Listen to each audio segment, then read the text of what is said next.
Ho fisorohana sy fiarovana amin'ny valanaretina coronavirus dia nanatanteraka fivoriana fampahafantarana ny fihetsika fiarovana sy fisorohana ara-teknika tokony arahana tao amin'ny HGRA ny Ministeran'ny Fahasalamam-bahoaka androany 20 Marsa.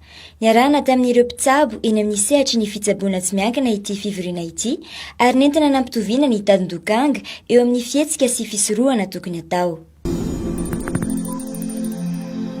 Noho ny fangatahana nataon'ny UNICEF dia nanolotra fanampin-tsakafo miisa 700 baoritra hoentina iadina amin'ny tsy fanjarian-tsakafo izay manjady amin'ny ankizany atsimo ny fanjakana Japone. Mitetina $20 izany fanampiana izany ho fanampin'ireo 5,000 baoritra efa natolotra ny taona 2022.